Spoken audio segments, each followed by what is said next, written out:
Hey, what's going on, all my otakus out there? It's VFM. What's happening, everybody? It's time for Only the Epic Truth for all of you guys. This time I'm talking about all the controversy and all the stuff surrounding The Last Guardian. Now, if you guys don't know what The Last Guardian is a game being developed by Team Ico. They're the guys who created Ico and Shadow of the Colossus. They make fantastic games, hands down. Beautiful looking games on such an epic scale. This game's been in development for so long, and right recently, within the past couple of weeks, all this controversy and all this news that's been breaking out of nowhere has been going up about this game, even though it hasn't really been in the spotlight for, in recent times, with all the big releases coming out this holiday season and such. Basically, not too long ago, news broke out that the main producer and also the lead game designer, or the actual creator of, or the head of that team for Team Ico that created Shadow of the Colossus and Ico, left Sony.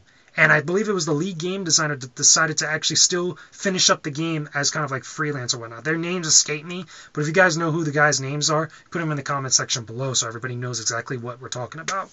But basically, those guys decided to leave Sony. And as if things couldn't get any worse, only recently you've started to see it on Twitter, people have been talking about that Sony had canceled The Last Guardian, that it was no longer part of their lineup for next year or any other year, indefinitely.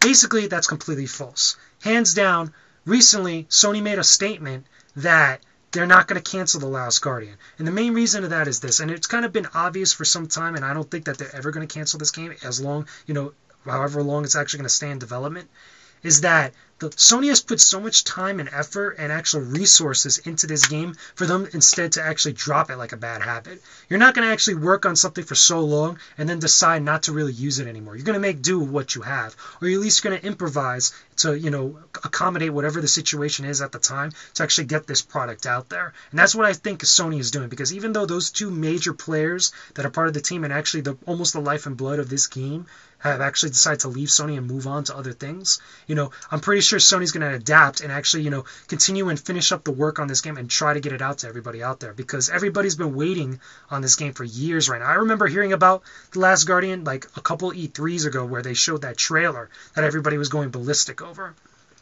On top of that, I think the main reason why these two guys ended up leaving Sony is not because they decided that, the game wasn't coming out too good or any other kind of like BS reason because of that. I think one of the main kind of defining factors of this was because there's so much pressure to get this game out there, especially for Japanese developers, because a lot of Japanese developers tend to take a long time creating their games. Case in point, Final Fantasy Versus 13 from Square, or many of the other bigger games by Square that are coming out sometime soon. But it's so much pressure to get these games out on such a timely basis, and so much pressure to actually get them out to the public in order to make money like that. I'm pretty sure the two guys that ended up leaving were like, you know what, we just can't deal with this anymore. We've been dealing with this for the past couple of years. We'll try to finish it up, and then after that, I'm done, pretty much. And I don't blame them. Again, a lot of pressure, big AAA title is really highly anticipated. It is understandable to kind of bucker underneath the pressure. I still think the game is coming out, and it looks like, Sony is still sticking behind it. I still think it's going to come out. It's maybe more than likely it'll still have a possible chance of actually sticking to the initial, vision of what those guys had thought of, or what the game was going to become. But I don't think anybody has anything to worry about. Everybody could stop going nuts and, blowing up on Twitter and stuff. Everybody could calm down. We're still going to get The Last Guardian. It's just whenever Sony and Team Ico decides to give it to us is when we're going to get it. So anyway, that's just my thoughts on the whole matter. Leave your comments and video responses, guys. I don't mind. Just keep it civil. Let me know what you guys think of this game. Do you think The Last Guardian is suffering from the Duke Nukem effect, the Duke Nukem Forever effect, if you guys know what I'm talking about?